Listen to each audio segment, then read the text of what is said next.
That is our journey for the foreseeable future in Upholders. Because Jesus asked us, we learned a couple weeks ago that Jesus asked us, who do you say I am? And then we learned that Jesus tells us who we are. Okay? But now we're going to go back and we're going to find out we need to find out who Jesus is. You know, because there's a lot of us, we know the top 5 things about Jesus, but we don't know a lot about Jesus. And so what does bonfires have to do with Jesus? Does anybody know? Anybody have any ideas? Actually, the very last thing Jesus did before he ascended to heaven is he built a bonfire. Okay? He built a bonfire on the shores of the Galilee Sea. And why did he build a bonfire? Because his disciples were out on the lake fishing. They had stopped being fishers of men and went back to being fishermen. Okay? And so Jesus comes and he builds a bonfire. He brings food, bread, and fish.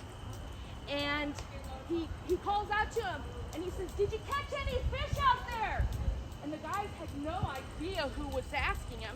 And they said, "No, we didn't get anything." And Jesus did his famous calling card thing and he says, "Well, put the net on the other side." And what happened? A miracle happened.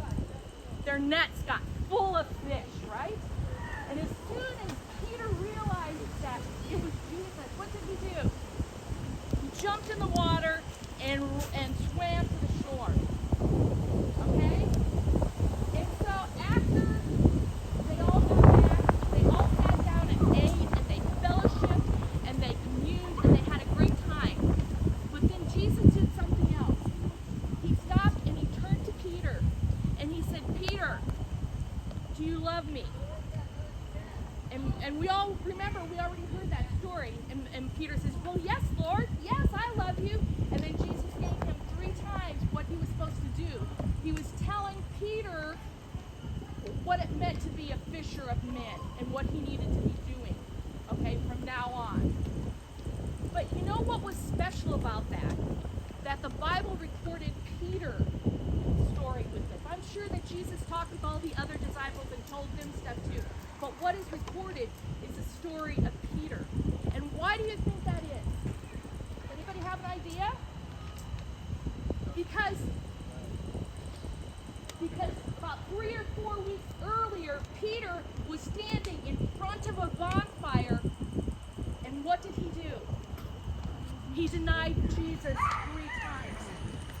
And I believe that when Jesus built his bonfire and he had Peter come and he confronted Peter about that, he was letting Peter know, "Peter, you messed up. That's okay. I accept you." And you know, we as believers, we mess up all the time. But that doesn't mean that we need to walk away from God. Okay? We need to walk towards Jesus. And so tonight, the only thing I want to send you home with is I want you to ask yourself this question. Are you a Jesus fan?